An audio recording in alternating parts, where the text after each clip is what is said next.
رحمن يا رحمن ساعدني يا رحمن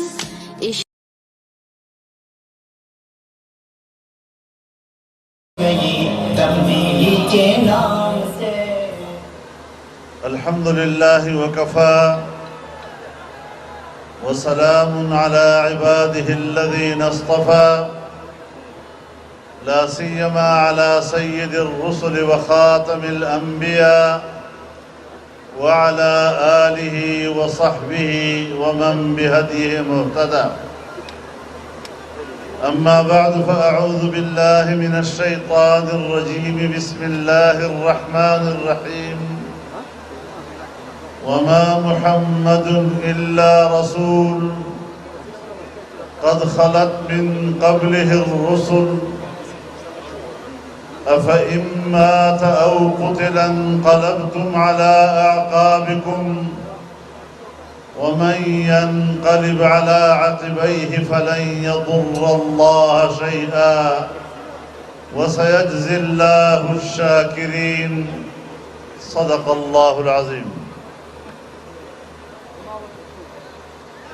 جناب صدر محترم، اسٹیج پر موجود زعماء قوم، اکابر علماء کرام، بزرگان ملت، میرے دوستوں اور بھائیوں، اہل پشاور کو اور خیبر پختونخوا کے مجاہدوں کو اس کامیاب کانفرنس کے انعقاد پر سلام پیش کرتا ہوں. حضرت مفتی صاحب رحمہ اللہ کے عنوان سے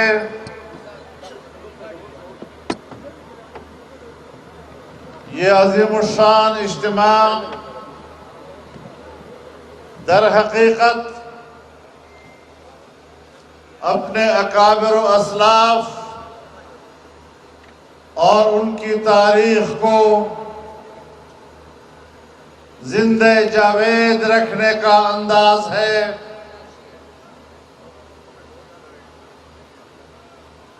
اور ہمارے اکابر و اسلاف نے راہ حق میں جو قربانیاں دی ہیں وہ تاریخ کے اوراق پر ثبت ہو چکی ہے، اور انشاءاللہ رہتی دنیا تک تاریخ ہمارے اکابر کو نہیں بھلا سکے گی. تاریخ حضرت مفتی صاحب اور اس خطے میں ان کے کردار کو نہیں بھلا سکے گی. اور انشاءاللہ آج جو ان کے پیروکاران یہاں اس میدان میں پشاور میں جمع ہیں، انشاءاللہ یہی پیروکار، یہی سرفروش اس وطن عزیز میں اسلام کا عظیم الشان انقلاب برپا کریں گے. میرے محترم دوستو، علم و عرفان کی دنیا میں حضرت مفتی صاحب نے اپنا ایک مقام پیدا کیا. اہل علم اور اہل عرفان ان کے مقام و منزلت کو سمجھتے ہیں. انہوں نے دارالافتاء میں بیٹھ کر پوری علمی قوت کے ساتھ جس طرح امت کی رہنمائی کی، جب تک وہ حیات رہے مفتی اعظم پاکستان انہی کا ٹائٹل رہا تھا. اور 25,000 فتاوا جو ان کے دستخطوں سے اور ان کی نظروں سے گزرے، ایک فتویٰ بھی ایسا نہیں کہ جس پر مفتی صاحب نے کبھی رجوع کیا ہو یا اس کی کبھی ضرورت پیش آئی۔ میرے محترم دوستو، آج اگر پاکستان دنیا میں اسلامی جمہوریہ کے طور پر متعارف ہے، اور آج اگر ہم پاکستان کے آئین کو اسلامی آئین کہتے ہیں، یہ حضرت مفتی صاحب رحمہ اللہ کے علمی مقام، ان کی تدبر اور حکمت کے مرہون منت ہے۔ اور انشاءاللہ آج دنیا کوشش کر رہی ہے کہ آئین سے اسلامی دفعات نکال دیے جائیں، پاکستان کے آئین کی اسلامی حیثیت کی بجائے اسے ایک سیکولر آئین بنایا جائے، ایک اسلامی پاکستان کی بجائے پاکستان کو ایک سیکولر پاکستان بنایا جائے۔ لیکن میں ان تمام قوتوں کو کہنا چاہتا ہوں کہ آپ کا یہ خواب کبھی بھی شرمندہ تعبیر نہیں ہو سکے گا، اور پاکستان ایک اسلامی وطن کی حیثیت میں زندہ اور تابندہ رہے گا۔ آپ کا یہ عزم مضبوط ہے یا نہیں؟ نعرہ تکبیر! لبیک لبیک! لبیک لبیک! میرے محترم دوستو، آج قرارداد مقاصد پاکستان کے آئین کا حصہ ہے، اور جس میں اللہ رب العالمین کی حاکمیت کو تسلیم کیا گیا ہے۔ ہمارے آئین میں یہ بات طے کر لی گئی ہے کہ اسلام پاکستان کا مملکتی نظام ہوگا۔ ہمارے آئین میں یہ بات طے کر لی گئی ہے کہ تمام قوانین قرآن و سنت کے مطابق بنیں گے۔ ہمارے آئین میں یہ بات طے ہو چکی ہے کہ قرآن و سنت کے منافی کوئی قانون نہیں بنے گا۔ ہمارے آئین نے عقیدہ ختم نبوت کو اور ناموس رسالت کو تحفظ بخشا ہے، اور آج پوری دنیا اور عالمی قوتیں ایک ہی ایجنڈا رکھتی ہیں، اور ان کا پاکستان کے اوپر مسلسل یہ دباؤ ہے کہ یہاں آئین میں پاکستان کی اسلامی حیثیت کو ختم کیا جائے، توہین رسالت کے انسداد کا قانون ختم کیا جائے، قادیانیوں کو مسلمان قرار دیا جائے۔ لیکن میں امریکہ سے لے کر یورپی یونین اور پورے عالم کفر کو بتانا چاہتا ہوں کہ جب تک پاکستان کی سرزمین پر اسلام کے یہ سرفروش موجود ہیں، تم کچھ بھی کر لو، تمہارا انجام پاکستان کی سرزمین پر بھی وہی ہوگا جو تمہارا انجام افغانستان میں ہوا ہے۔ یہاں ایک قوم بس رہی ہے، یہاں 22 کروڑ مسلمان رہ رہے ہیں، اور ہم نے 150 سال فرنگی کے خلاف آزادی کی جنگ لڑ کر اپنی قربانیوں کے نتیجے میں آزادی حاصل کی ہے، اور ہم اس آزادی کی حفاظت کریں گے۔ ہم نہ اسٹیبلشمنٹ کو یہ اجازت دے سکتے ہیں کہ وہ پاکستان کے 22 کروڑ عوام کے عقیدے اور ایمان کے ساتھ مذاق کریں۔ نہیں موجودہ حکمرانوں کی طرح یہود کے ایجنٹ کو اس بات کی اجازت دے سکتے ہیں کہ تم پاکستان کے اندر بیرونی ایجنڈے کے تحت اس کی اسلامی شناخت کو ختم کرو۔ تم کس نظریے سے آئے تھے؟ تم کس ایجنڈے سے آئے تھے؟ اسے ہم نے سب سے پہلے تذبام کیا تھا۔ تم کبھی ریاست مدینہ کا نام لے کر اپنے اوپر پردہ ڈالتے ہو، آج کل رحمت للعالمین کے نام سے اپنے اوپر پردے ڈال رہے ہیں۔ تم اتنے ننگے ہو چکے ہو کہ اب تمہیں یہ پردے کوئی کام نہیں دیں گے۔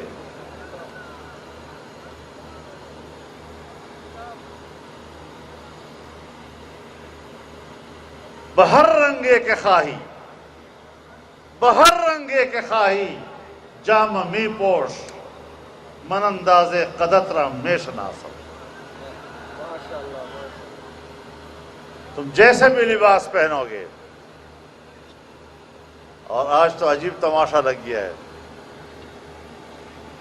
اللہ نے روئے زمین پر انسان کو خلیفہ بنایا اور حضرت انسان کو ایک نظام عطا کیا، اور روئے زمین پر وہ انسان اللہ کا خلیفہ بنا تاکہ خدا کے نظام کو روئے زمین پر چلائے۔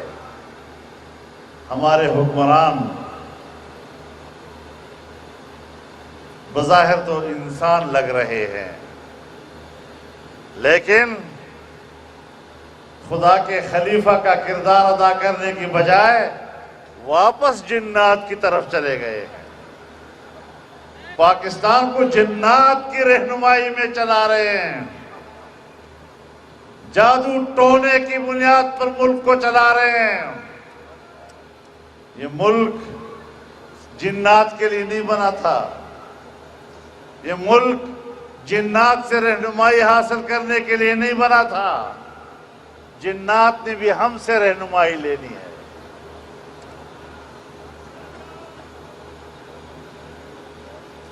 کہاں پہنچ گئے ہیں یہ لوگ؟ پورے ملک کا نظام تباہ و برباد کر کے رکھ دیا ہے۔ آج پاکستان میں پہلی بار اسلام کے خلاف اور قرآن و سنت کے خلاف قانون سازی ہو رہی ہے۔ گھریلو تشدد کے نام پر جو قانون سازی کی گئی ہے، آج میں آپ کی موجودگی میں اور آپ کی تائید کے ساتھ بڑے واضح الفاظ میں کہنا چاہتا ہوں کہ اس قسم کا قانون قرآن و سنت کا انکار ہے، انکار، اور قرآن و سنت کا انکار تمہیں کیا بناتا ہے خود ذرا اپنے گریبان میں جان کر دے۔ خوبصورت عنوانات کے ساتھ خواتین کے حقوق کے نام پر، بچوں کے حقوق کے نام پر، تم ہم سے زیادہ بچوں کے حقوق جانتے ہو؟ یہ تو ہم پڑھایا کرتے ہیں کہ بچہ جب تک نابالغ ہے وہ خدا کے کسی حکم کا بھی مکلف نہیں ہے۔ جو نابالغ بچہ اللہ کے حکم کا پابند نہیں ہے وہ کسی دوسرے انسان کے حکم کا بھی پابند نہیں ہو سکتا۔ بچوں کے حقوق تو ہم آپ کو پڑھاتے ہیں، آج تم علم بردار بن گئے ہو۔ آج قانون سازی ہو رہی ہے کہ 18 سال سے پہلے کوئی شخص ایمان نہیں لا سکے گا۔ تو میں نے کہا یہ قانون سازی سندھ میں ہوئی ہے، جہاں آصف علی رہتا ہے، جہاں اس کا والد حاکم علی رہتا تھا، جہاں امداد علی رہتا ہے، جہاں قائم علی رہتا ہے، یہ سارے علی علی علی علی جمع ہو کر میں ان کو بتانا چاہتا ہوں کہ حضرت علی کا نام لینے والوں، وہ تو خود 10 سال کی عمر میں ایمان لائے تھے۔ یعنی اس کا معنی یہ ہے کہ تمہاری نظر میں رسول اللہ صلی اللہ علیہ وسلم کی دعوت پر حضرت علی کا 10 سال میں ایمان لانا یہ جرم تھا؟ تمہیں کوئی احساس نہیں ہے؟ جس کے نام پر تم لقمے کما رہے ہو،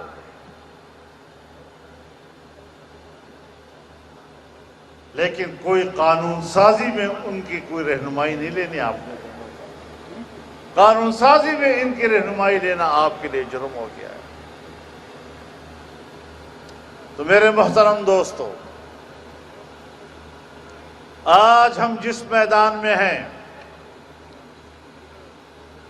یاد رکھیں کسی بھی ریاست کے لیے اور کسی بھی ریاست کی بقا کے لیے 2 چیزیں ناگزیر ہوتی ہیں، ایک اس کی دفاعی قوت اور ایک اس کی اقتصادی قوت۔ ایک زمانہ تھا جب دار و مدار دفاعی قوت پر ہوا کرتا تھا، لیکن آج زمانوں کی تبدیلی کے ساتھ ریاستوں کی بقا کا دار و مدار اب معاشی قوت پر ہو گیا ہے۔ روس بہت بڑی طاقت تھی، لیکن افغانستان میں جنگ لڑتے ہوئے وہ معاشی انحطاط کا شکار ہوا اور شکست تسلیم کر کے چلا گیا۔ آج مغرب کی سرمایہ داریت کے مقابلے میں چین نے ایک نئی جنگ شروع کی ہے، اور وہ اقتصادی حکمت عملی کے حوالے سے ہے۔ دنیا جانتی ہے کہ جب تک ہم اقتصادی لحاظ سے طاقتور نہیں ہوں گے، ہم خارجہ پالیسی بھی نہیں بنا سکتے۔ اور میں آپ کو سمجھانا چاہتا ہوں، ایک مثال سے سمجھانا چاہتا ہوں۔ ہندوستان میں یہی بی جے پی کی حکومت تھی، اور اس بی جے پی کی حکومت کا وزیر اعظم واجپئی تھا۔ وہ بس میں پاکستان آیا، لاہور کے مینار پاکستان پر کھڑا ہوا اور کہا میں پاکستان کو دل سے تسلیم کرتا ہوں۔ کیوں کہا؟ کہ پاکستان اس وقت اقتصادی لحاظ سے طاقتور تھا، اور ہندوستان پاکستان کے ساتھ تجارت کرنا چاہتا تھا۔ وہ جھک کے آیا آپ کے پاس۔ آج بھی وہاں بی جے پی کی حکومت ہے، لیکن مودی سرکار جو اس وقت بی جے پی کی حکومت کی قیادت کر رہا ہے، اس کا رویہ پاکستان کے ساتھ کیا ہے؟ وہ کہاں کھڑے ہیں اور ہم کہاں کھڑے ہیں؟ آج اس نے کشمیر ہم سے چھین لیا ہے، اور میں نے پارلیمنٹ میں کہا تھا اس وقت، اپنی ہی اتحادی سے اختلاف کرتے ہوئے، کہ جس انداز کے ساتھ آپ قبائلی ایجنسیوں کا اور فاٹا کا انضمام کر رہے ہیں، اگر آپ نے اس طریقے سے اس کا انضمام کیا، پہلے تو انضمام کا عمل ناکام ہوگا، اور دوسرا ہندوستان اس کو دلیل بنا کر کشمیر آپ سے چھین لے گا۔ ہمارے فاٹا کو پاکستان کے آئین کے آرٹیکل 247 کے تحت خصوصی حیثیت حاصل تھی، ہم نے اس دفعے کو ختم کر دیا۔ ہندوستان میں ہندوستان کے آئین کے آرٹیکل 370 کے تحت کشمیر کو خصوصی حیثیت حاصل تھی، انہوں نے 370 کو ختم کر دیا۔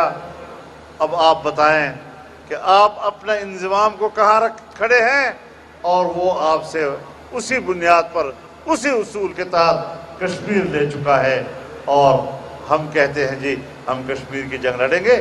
آپ نے تو کشمیر کو بیچا ہے، آپ نے تو کشمیر ان کے حوالے کیا ہے۔ اور جب کشمیر کے الیکشن ہو رہے تھے تو کہنے لگا کہ جو ہمارے ساتھ بچا کچا کشمیر ہے، ہم ان کو آزادی دیں گے۔ وہ پاکستان کے ساتھ رہنا چاہتے ہیں یا نہیں رہنا چاہتے، اس کو یہ بھی پتہ نہیں ہے کہ اقوام متحدہ کی قراردادیں کیا کہتی ہیں۔ 70 سال سے پاکستان کا موقف کیا چلا آ رہا ہے، پاکستان کا ریاستی موقف کیا ہے، اور میں کیا جھک مار رہا ہوں۔ لیکن جو ہونا ہے، ہم بھی دیکھ رہے ہیں آنے والے مستقبل کو۔ آپ نے ملک کی معیشت کو تباہ کیا ہے۔ جو ہمارے ملک کی بقا کے لیے ریڑھ کی حیثیت رکھتا ہے، آج پاکستان کی معیشت زمین بوس ہو چکی ہے۔ ہمارے سالانہ ترقی کا تخمینہ 0 سے نیچے چلا گیا ہے۔ ابھی کورونا کا فائدہ اٹھا کر کچھ جو باہر سے امداد وغیرہ آئے، اس کی بنیاد پر کہہ رہے ہیں ہمارا سالانہ تخمینہ بڑھ گیا ہے۔ باہر کی مدد پہ آج تمہارے زر مبادلہ کے ذخائر 100% قرضوں کے پیسے کے پر کڑے ہیں۔ 100% پیسے کے اوپر، قرضے کے اوپر۔ کہاں کھڑے ہیں ہم لوگ؟ آپ بتائیں، پشاور کے رہنے والوں، اس صوبے کے اضلاع سے آئے ہوئے میرے جوانوں، آپ بتائیں کیا آج غریب آدمی بازار سے بچوں کے لیے راشن لینے کے قابل رہا ہے؟ مہنگائی کہاں پہنچ گئی؟ ڈالر 172 روپے، کہاں پہنچ گئے ہم لوگ؟ اور مسلسل پیسے کی قدر کم ہوتی جا رہی ہے۔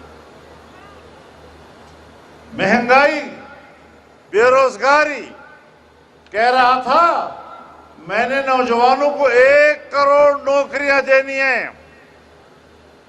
ابھی 2-3 سالوں میں 30 لاکھ لوگوں کو نکالا ہے نوکریوں سے۔ نوکری دینی کیا ہے اسے؟ 30 لاکھ لوگوں کو بے روزگار کر دیا۔ اور میں پوچھتا ہوں ان عقل والوں سے، کمبختو کچھ تو سوچو۔ 74 سال میں پاکستان کے کل ملازمین، بڑے عہدے ہو یا چھوٹے عہدے، کل ملازمین کی تعداد ابھی تک 1 کروڑ تک نہیں پہنچی، اور تم نے نوجوانوں کو 1 سال کے اندر 1 کروڑ نوکریاں دینی تھی۔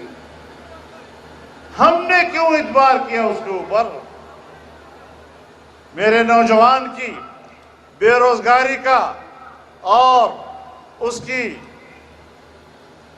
قسم و پرسی کا غلط فائدہ اٹھاتے ہوئے تم نے ان کو دھوکے دیے، نئی نسل کو دھوکہ دیا۔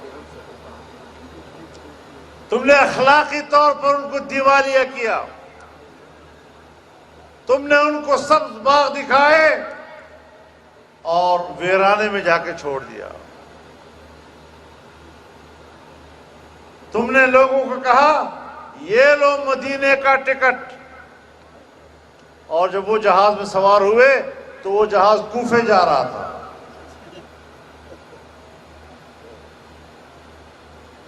تم نے اپنی منزل مدینے کے بجائے کوفے کو رکھا ہے۔ قوم کے ساتھ اتنا بڑا بلنڈر تاریخ میں نہیں ہو سکتا۔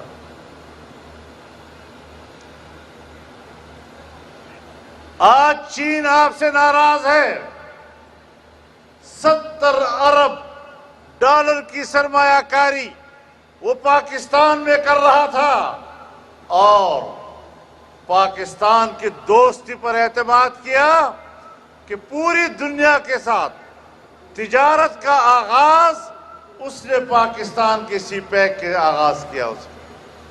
اس نے آپ پہ اعتماد کیا اور عمران حکومت نے آ کر دھوکہ دیا ہے چائنا کو اور پاکستان سے اس کا اعتماد اٹھ گیا ہے.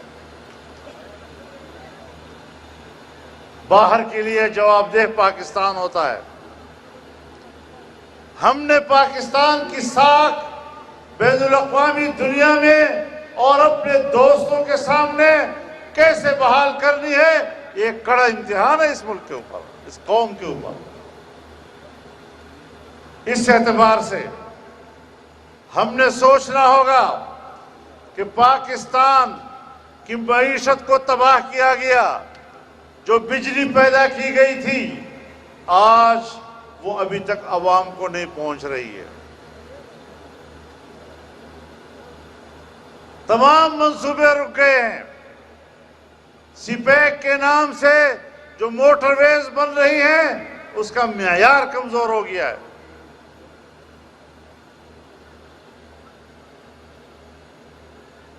افغانستان کی یہ صورتحال، میں حیران اس بات پر ہوں کہ خود امریکہ نے امارت اسلامیہ کے ساتھ 1 سال یا 2 سال کے طویل مذاکرات کے نتیجے میں باقاعدہ معاہدہ کیا ہے. دستخط ہوئے ہیں دونوں کے درمیان اور امریکہ نے اس معاہدے کے تحت امارت اسلامیہ کا لفظ قبول کیا ہے. آج جب افغانستان میں امارت اسلامیہ کی حکومت قائم ہوئی تو امریکہ شرط پیش کرتا ہے کہ پہلے انسانی حقوق کا تحفظ کرو، پھر خواتین کی تعلیم کی بات کرتا ہے. بھئی ذرا طالبان کو مستحکم تو ہونے دو. سب سے پہلے تو افغانستان میں استقلال کی ضرورت ہے، امن کے استحکام کی ضرورت ہے، پھر سیاسی استحکام کی ضرورت ہے. ان کو کئی مراحل سے گزرنا ہوگا. ابھی وہ ابتدائی مراحل میں ہیں اور آپ شرائط پیش کر رہے ہیں. یہ دنیا کے معاہدات میں کسی ملک کی انتہائی یعنی اخلاقی لحاظ سے اس کا کوئی جواز نہیں ہوتا. آپ مشورہ تو دے سکتے ہیں لیکن شرط دینا اس کا کوئی جواز نہیں. قطر کی حکومت کی نگرانی میں اور موجودگی میں وہ معاہدہ ہوا، بجائے اس کے کہ امریکہ سب سے پہلے اس کو تسلیم کرے. وہ دنیا سے کہہ رہا ہے نہیں، ابھی ہمیں ذرا دیکھنا ہے وہاں انسان کے حقوق محفوظ ہے یا نہیں. سوال یہ ہے کہ آپ نے 20 سال افغانستان پر بمباری کی، ایٹم بم سے نیچے جو سخت ترین بم موجود تھے آپ نے وہ استعمال کیے. آپ نے لاکھوں افغانوں کا خون کیا ہے. کیا تم انسانی حقوق کے مجرم نہیں ہو؟ کیا تم انسانیت کے سامنے اور انسانی معاشرے کے سامنے افغانستان کے اندر انسانی قتل کے مجرم بن کر جواب دہ نہیں ہو؟ کیا ظلم ہے دنیا کا؟ اور پاکستان بیٹھا ہوا ہے، انتظار کر رہا ہے.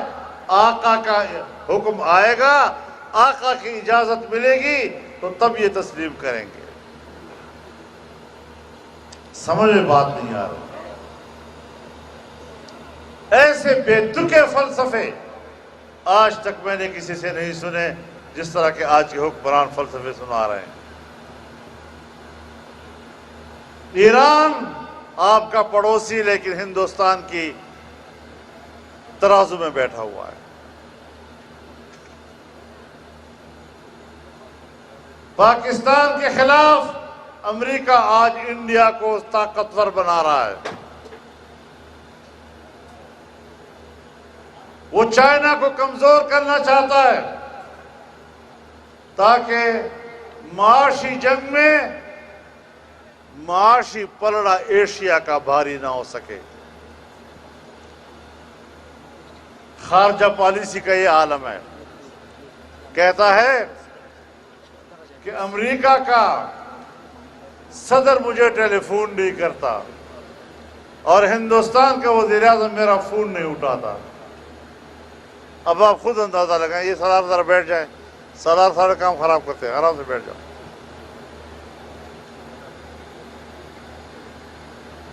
تو یہ صورتحال کہ ایک ملک میرا فون نہیں اٹھا رہا، دوسرا ملک مجھے فون نہیں کر رہا، یہ خارجہ پالیسی ہے آپ کی؟ کیوں تمہیں کوئی پوچھنے والا نہیں؟ اس لیے کہ تم ناجائز حکومت ہو۔ کیوں دنیا میں تمہاری قدر و قیمت نہیں؟ اقوام متحدہ کا اجلاس ہو رہا ہے اور یہ پاکستان سے ویڈیو لنک کے ذریعے خطاب کر رہا ہے۔ کیوں؟ وہ جائے گا تو وہاں کوئی اس کو ملے گا نہیں، کوئی ملاقات نہیں کرے گا اس سے۔ یہ تیری حیثیت ہے؟ اور پھر ہم پر مسلط ہو، قوم پر مسلط ہو، دھاندلی کے ذریعے مسلط ہو، اور طرفہ تماشا تو یہ ہے کہ جو لوگ ان کو لائے ہیں اقتدار میں، جو ان کے محسن ہیں، اب ان کو لڑ گیا ہے۔ اور D G I S I کا معاملہ اس نے مس ہینڈل کیا ہے۔ کیا چیز ہے یہ؟ کیا تحفہ انہوں نے ہمیں دیا ہے؟ میں اسٹیبلشمنٹ سے بھی کہنا چاہتا ہوں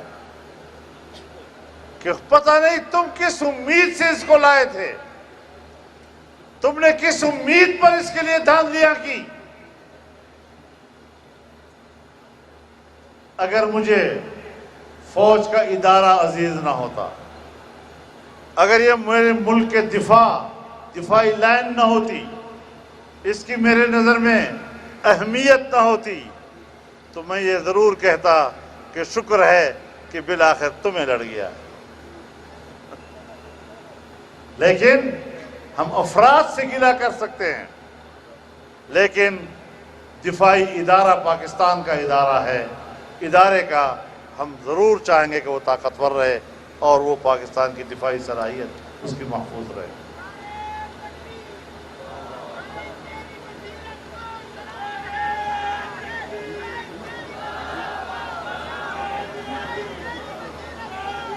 تو میرے محترم دوستو، آج وہ مدارس کا بھی خاتمہ کرنا چاہتے ہیں۔ ایک تو فاٹا کو برباد کر دیا، اب سمجھ میں نہیں آ رہی کہ فاٹا ہے کیا۔ نہ پرانا فاٹا رہا، نہ موجودہ سیٹل رہا، کچھ نہیں رہا، بیچ والا کوئی تماشا ہے، نہ ان کو سمجھ میں آ رہا ہے نہ فاٹا کے لوگوں کو سمجھ میں آ رہا ہے۔ مدارس کے خلاف، مدارس کے نظام کو کنٹرول کرنا چاہتے ہیں۔ بھائی دینی مدرسہ اپنی خود مختاری کے نظریے پر قائم ہوا تھا، اس نے فرنگی کا کنٹرول قبول نہیں کیا۔ آپ کا نظام تعلیم بھی وہی ہے۔ ہم آج کے سرکاری نظام تعلیم کو بھی انگریز کے نظام تعلیم کا تصرف سمجھتے ہیں اور دینی مدرسے کو اس کے کنٹرول میں دینے کے لیے تیار نہیں ہوں گے۔ تم نے اپنے بورڈ بنائے، مدارس کو تقسیم کرنے کی کوشش کی، اس کا ایک ڈائریکٹریٹ بھی بنایا، لیکن بناؤ نا، مدرسہ نہیں ملے گا تمہیں، کوئی استاد تمہیں نہیں ملے گا وہاں، کوئی طالب علم نہیں ملے گا وہاں پر۔ وفاق المدارس متحد ہے، ہم سے کوئی آدمی تمہیں نہیں ملے گا، اور اگر کوئی چلا گیا یہاں سے تو پھر اس کی مرضی، مولوی صاحبان اس کا کیا نام رکھتے ہیں یہ پھر آپ کا اختیار ہے۔ ہمیں کوئی سرکاری بورڈ مدارس کا قبول نہیں ہے۔ اس حوالے سے جو اقدامات ہو رہے ہیں، ہم ملک میں پرامن رہنا چاہتے ہیں، لیکن پرامن رہنے کا معنی یہ نہیں کہ ہم کسی کا غلام بن کر رہنا چاہتے ہیں۔ ہم غلام نہیں رہیں گے۔ ہم نے غلامی کے خلاف جنگ لڑی ہے۔ آج جس کے نام سے اس جلسے کو ہم نے منعقد کیا ہے، ہم عہد کر رہے ہیں یہاں پر کہ ہم نے کسی کی غلامی قبول نہیں کرنی، اور عزم کر لو، تجدید عہد کر لو کہ ہم غلامی قبول نہیں کریں گے۔ ہمارے اکابر نے جس آزادی کے لیے قربانیاں دی تھی، اس قربانی کا لاج رکھیں گے۔ کوئی غلامی ہم قبول نہیں کر سکتے۔ ہم معاملات کو سلیقے سے طے کرنا چاہتے ہیں، ہم رجسٹریشن کرانا چاہتے ہیں، لیکن رجسٹریشن کا معنی یہ نہیں کہ ہم اس پہ مدارس کی آزادی اور خود مختاری کو بھی بیچیں گے۔ ایسا نہیں ہوگا۔ وفاق المدارس کو بنانے میں مفتی محمود رحمہ اللہ کی کاوشیں اور ان کا خون پسینہ شامل ہے۔ یہ ان کی امانت ہے۔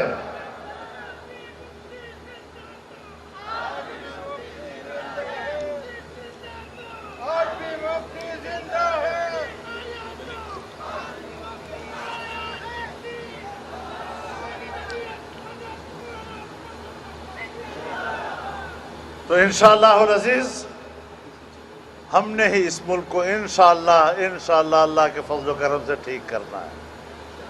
وقت آ رہا ہے۔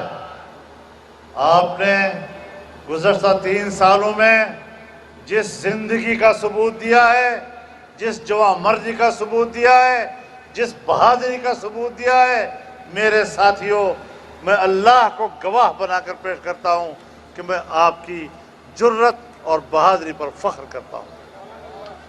قائد تیری جرت کو، قائد تیری جرت کو۔ ہم اپنی صفوں میں وحدت پیدا کریں گے۔ اگر انہوں نے کوشش کی جمعیت کو توڑنے کی تو انشاءاللہ مایوسی ہوگی۔ اگر انہوں نے وفاق کو توڑنے کی کوشش کی تو ان کو مایوسی کا سامنا کرنا پڑے گا۔ ہم ایک صف ہیں۔ اگر دوسرا ادارہ چاہتا ہے کہ میں متحد رہوں تو ہم بھی چاہتے ہیں کہ ہم متحد رہیں۔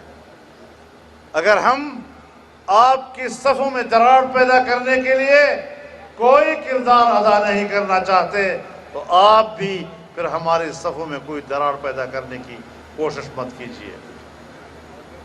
جمعیت ایک ہے اور اس کے علاوہ کوئی جمعیت نہیں۔ ٹھیک ہے یا نہیں؟ کوئی جمعیت نہیں ہے۔ وفاق ایک ہے اور اس کے علاوہ کوئی وفاق نہیں ہے۔ اور انشاءاللہ العزیز ہم اپنے عقائد کے لیے، اپنے نظریات کے لیے جان کی قربانی تک دینے کے لیے تیار ہیں۔ ہم نے ہمیشہ سیاسی اور جمہوری اور آئینی اور قانونی جدوجہد پر یقین رکھا ہے، اور اسی حوالے سے ہمارا سفر آگے بڑھ رہا ہے۔ ہم نے یہ برداشت کیا کہ ہم اشتعال میں نہیں آئے۔ ہم نے تحمل اور برداشت کے ساتھ حالات کا مقابلہ کیا۔ آج اگر پاکستان میں امن ہے تو ان نوجوانوں کی مرہون منت ہے، مفتی محمود کے پیروکاروں کے مرہون منت ہے۔ اگر یہ جنگ چھیڑنا چاہتے تو افغانستان بن سکتا تھا، لیکن ہم نے پاکستان کو پرامن رکھا ہے، مدارس نے پرامن رکھا ہے، مدارس کے جوانوں نے پرامن رکھا ہے، جمعیت علماء کے کارکنوں نے پرامن رکھا ہے، اور جمعیت ایک پاکستان کی بات کرتی ہے، جمعیت متحدہ پاکستان کی بات کرتی ہے، جمعیت علماء اسلام آئین پاکستان کی بات کرتی ہے، لیکن اپنے نظریات پر کوئی سمجھوتا کرنے کے لیے تیار نہیں۔ تو ہمارا یہ پیغام بڑا واضح ہے، اور اس پورے اہم اور مضبوط پیغام کے ساتھ ہم نے آگے بڑھنا ہے۔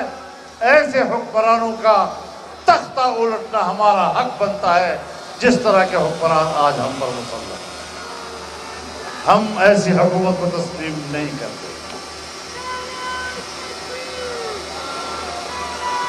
ہم نے ایسے حکمرانوں کے ہاتھ پر بیعت نہیں، ہم نے اس کو جائز حکومت بھی نہیں مانا، اور جائز ناجائز تو ہم نے کہا ہے نا، یہ ناجائز حکومت ہے، نااہل تو یہ خود ثابت ہوا ہے، اور کل تک بونگیاں مار رہا ہے۔ ایسی صورتحال میں انشاءاللہ ہم پورا ملک ایک صف ہے، اور ایک صف ہو کر ہم نے آگے بڑھنا ہے، تمام سیاسی قوتوں کو ساتھ لے کر چلنا ہے، اور انشاءاللہ اس آمرانہ شکل، آمریت بصورت جمہوریت، یہ ہمیں قبول نہیں ہے۔ ہمیں آئین کے مطابق جائز حکومت قبول ہے، اور اس کے علاوہ کوئی ہمیں حکومت قبول نہیں ہے۔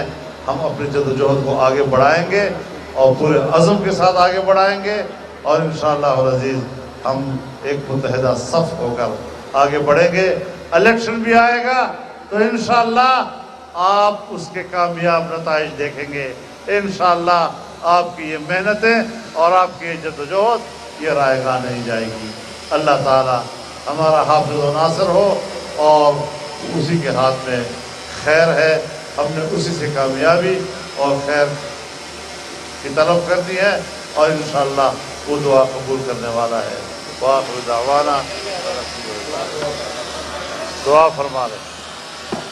الحمدللہ رب العالمین، والصلاة والسلام على أشرف الأنبياء والمرسلين وعلى آلہ وصحبہ اجمعین۔